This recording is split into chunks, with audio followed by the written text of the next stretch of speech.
Nagbabalik po ang programang Get It Straight with Daniel Razon at kapiling po natin dito sa studio si Ginoong Joe Zaldariaga, ang tagapagsalita ng Meralco.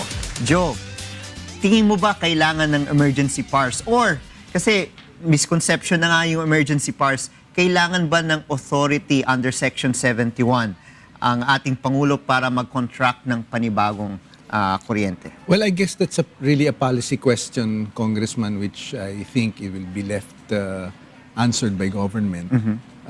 Kami kasi sa private sector, particularly sa distribution utilities such as Meralco, we will just really work very closely and make sure that aligned kami with all the stakeholders, from the generators, of course, to government, to even our consumers. Kami sa distribution utility tulad ng Meralco, we are assisting government, especially DOE, dun sa program na interruptible load program na tinatawag. No? Kung saan hinihikayat namin yung mga industrial and commercial customers ng Meralco to join, to be part of this program. Dahilan nga by next year, March to April, we are looking at a 1-month maintenance shutdown of the Malampaya facility. During that period of time, we're expecting some issues on the supply. And of course, as demand grows during the summer months, dahil tag-init na yan, Congressman, lahat naka-aircon. Tapos maski na yung mga makinarya na ginagamit natin sa pang-araw-araw tulad ng mga air conditioning, cooling units, mas nagtatrabaho na matindi yan kapag panahon ng tag-init dahilan sa tinatawag na ambient temperature. No? At the same time, tayo naman sa distribution utility, aside from encouraging our big-ticket customers, industrial, commercial, to join the interruptible load program, we are strongly endorsing energy efficiency measures to be able to cope during that period of time, no? Moving forward sa Marso. At inaasahan natin magtatagal nga yung tag-init hanggang, normally yan hanggang Hunyo, pero yung shutdown naman ng Malampaya will be from March to April 15. So yun yung tinitingnan natin. Is this a regular maintenance shutdown na talagang matagal ng plano? Normally kasi nag-aabiso sila, Congressman Eri, na kinakailangan na nilang magpatupad ng pagkukumpuni, pagsasaayos at maintenance ng kanilang pasilidad. Alam naman natin na very critical yung output ng gas ng Malampaya to supply 3 big plants, no? Yung Santa Rita, San Lorenzo, and Ilihan.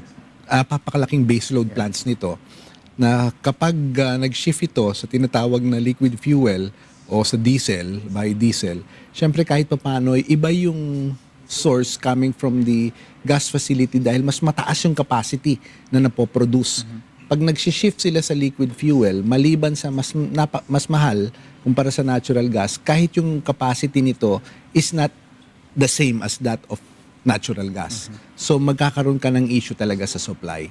So that is when you will be needing the other plants to be able to run also much better at a higher capacity para mapunuan yung kakulangan na dahilan dun sa 3 planta. Anyway, babalikan muna natin yan, Joe, dahil merong tayong flash report. No? Bigyan muna natin ng daan itong nangyayari ngayon sa may NLEX dahil may hostage taking dyan sa isang bus. At puntahan po natin si Nestor Torres. Good morning, Nestor. Yes, Kung Orin, good morning sa lahat dyan sa studio. Kasalukuyan pa rin nagaganap nga dito ang isang hostage taking dito sa lugar ng Santa Rita, NLEX, going to Manila nga ito. Ito ay nangyari kaninang alas 6 nga ng umaga, pasado alas 6, regarding doon sa isang lalaki nga na sinasabing isang Koreano na mayroong dalang Batangas knife at tinutukan ang mahigit 40 mga pasahero doon sa sabing loob ng bus, ng Everlasting Bus. Naganap ito bandang alas 6 at sinasabi nga nung mismong driver ng bus na si Charlie Adriano, kanina pang alas 10 nga ng kagabi ng alas 10 nang sumakay nga yung mismong driver doon sa sa Kawayan, Isabela. At sinasabi nga nito na tinanong niya kung ano ang gagawin. At sabi niya pasahero lang nga siya. At pagdating nga nung alas 6, nagulat na lang sila nang ito ay magdeklara ng hostage. Hinostage nga yung isang lalaki at kung saan nga doon naganap nga yung mismong pagtututok ng patalim. Sabi ng mismong hostage doon sa lugar, hinihingi lang niya na makausap niya ang media para doon sa nasabing sa hostage. At ayon sa ulat din ng mismong driver ng bus na si Charlie, pinababa na ang mahigit 30 pasahero na sakay ng bus at nakasakay na lang doon ay nasa 11 mga pasahero na lang. Sa ngayon, under negotiation nga ang media sa loob ng bus dahil humingi yung mismong lalaki na sana may makausap siyang media. At ngayon kasalukuyang kinakausap nga doon sa loob ng bus yung mismong ng hostage. Pero dito sa loob, sa NLEX, makikita natin marami na rin ditong mga media ang nakakalat at marami na rin mga pulis ang nakadeploy at inaasahan nga na makakausap ito sa lalong madaling panahon pagkatapos ng negosasyon.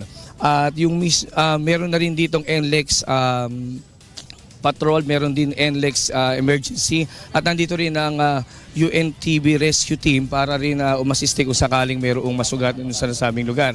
Pero sa ngayon, sa awa ng Diyos, wala naman ditong masugatan at wala rin namang mayroong problema dun sa nasabing mga pasahero ng bus. Hinihiling lang ng driver ng bus na sana ay maayos nga at mapababa na rin yung nasabing mga pasahero. Pero sa ngayon, kung makikita natin, ongoing pa rin yung negosasyon ng media at isinara na rin yung entry dito sa Santa Rita Santa Rita entrance papuntang Metro Manila. At kung patuloy pa din nga itong negosasyon dito sa nasabing lugar kong Erin. Ay, hindi pa nakakapasok sa NLEX mismo, nasa entry point lang ng Santa Rita.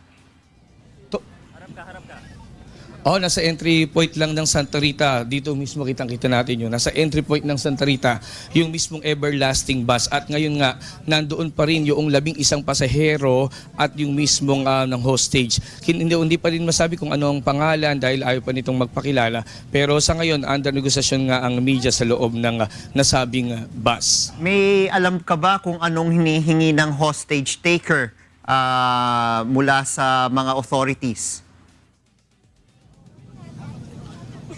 Ang hiling lang naman nila sa pulisa na may makausap silang media. Yun lang ang kanyang kahilingan sa ngayon. So may alam ka ba kung sinong media? Tapos after dito, Go ahead. sa ngayon, pumasok na nga din ang isang media sa loob.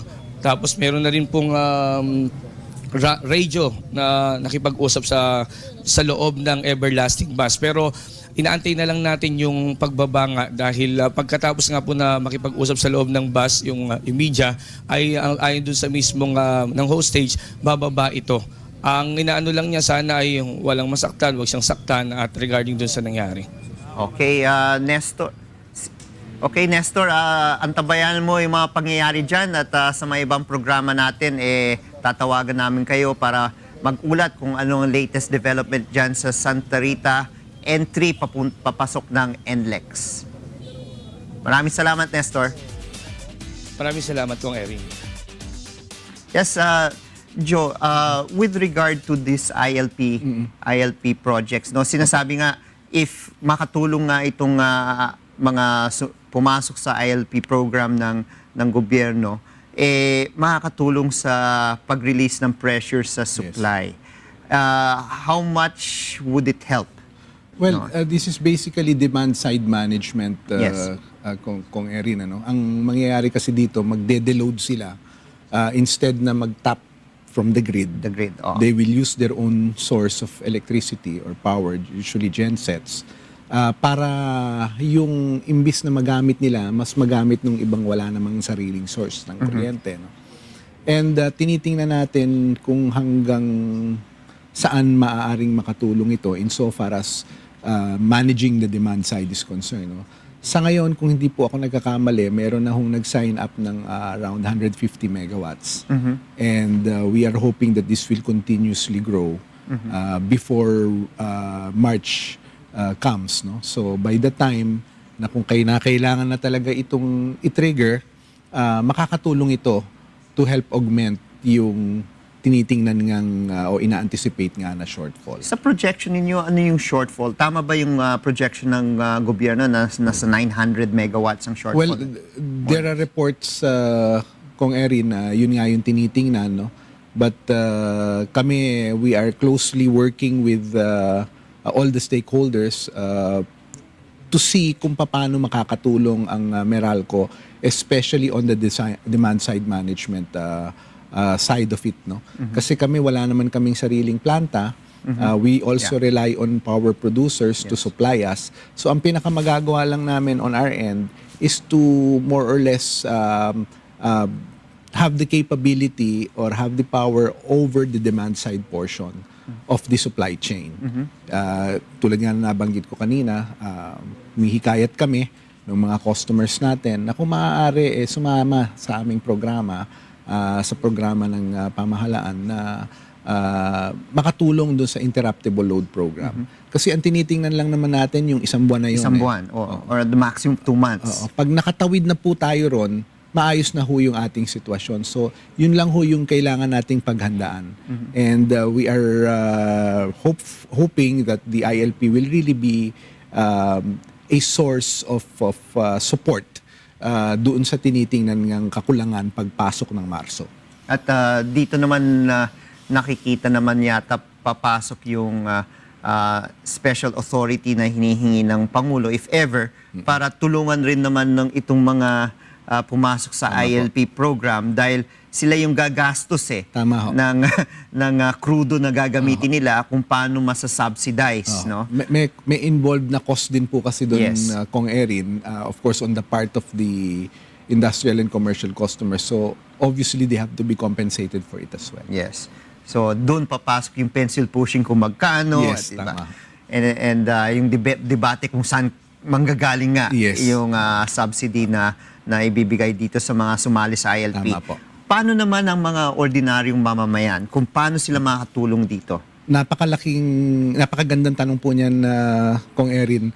Napakalaking bagay po ang energy efficiency kung atin po ito gagawing way of life. No?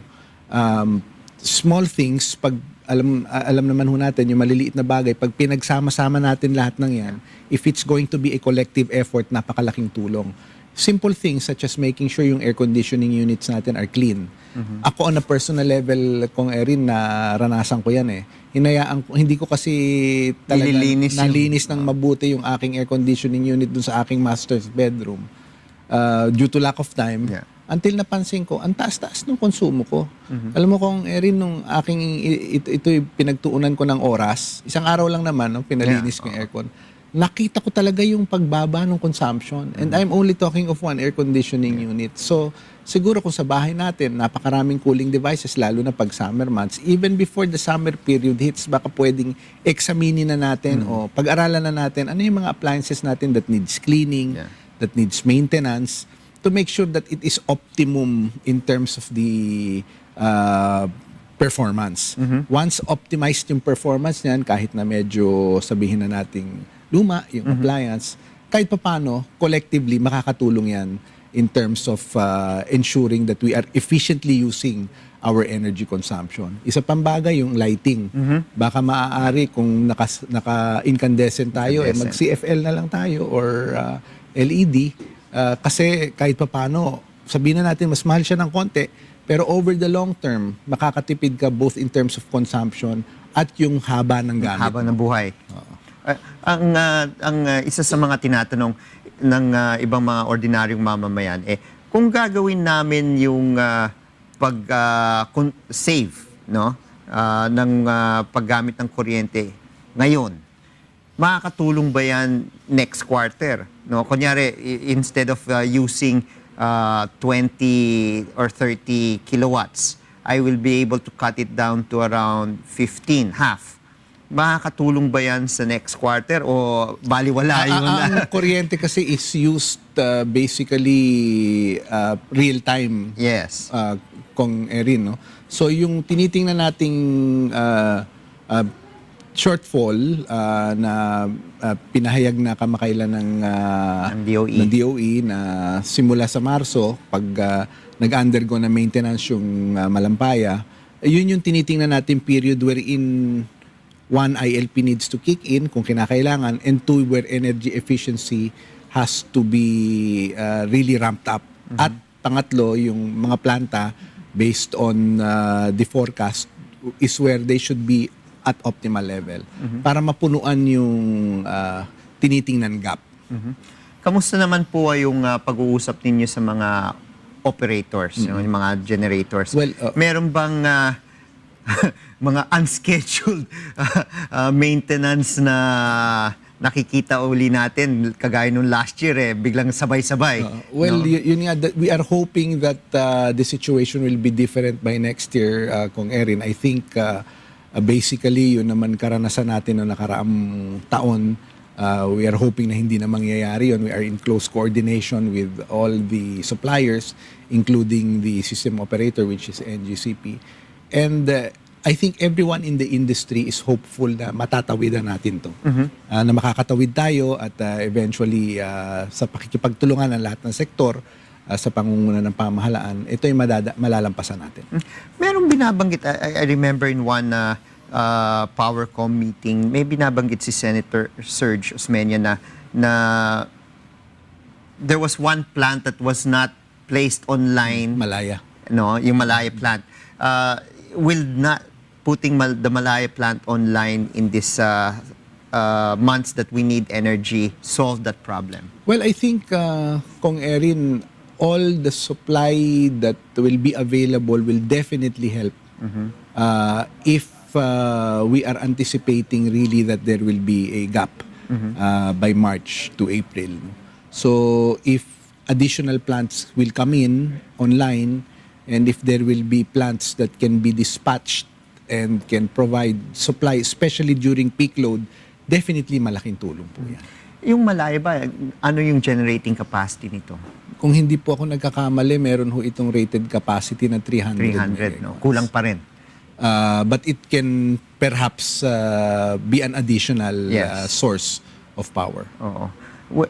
With regard to the interruptible load program, no? So these are usually the big malls. Yes, the big malls such as SM, Robinsons, at Ayala, who have signified that they will help and have signified that they will be part of the program. Yung mga hotels rin, I think, they have also gensets, di ba? Yes, and some of the big buildings. So actually, marami nang nag-signify ng suporta, Kong Erin. Meron nga kaming sa pahayagang inilalabas yung tawag namin ILP Watch, kung saan ini-indicate namin yung mga Meralco big customers, industrial, commercial, who have signified their intention to help and support the program. Yes. I think we publish this every Friday sa mga pahayagan at naka-indicate sino-sino yung mga kumpanya doon. At kami nagpapasalamat dahilan nga sa this is actually already kumbaga parang call for support to the country na to, Kung Erin, na may ina-anticipate tayong supply gap, so yung ILP is one way to ensure na kahit paano makatulong on the demand side. Now, ang ERC, let's say for example, pumayag ang Kongreso, no, na bigyan, and I think it's going that direction anyway. Ano ang magiging papel ng ERC dito dahil sila yung regulatory and we give the president authority to enter into contracts with generators. May role pa ba ang ERC o wala na dahil contracted energy na ito? Well, I think, Congressman, yung oversight naman sa rates are really, even sa generation, is still the function of the regulator.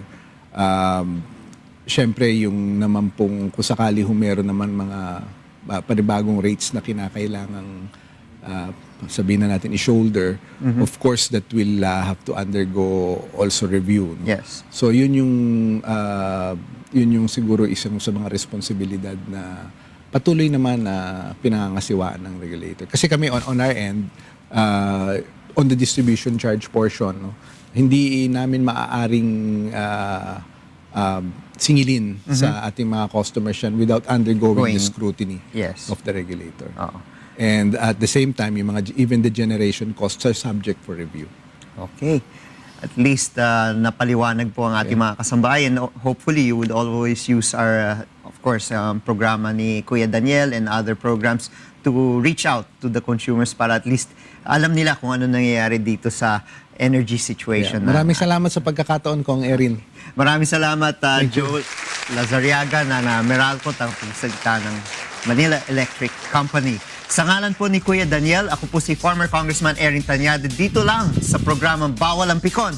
Get it straight with Daniel Razon.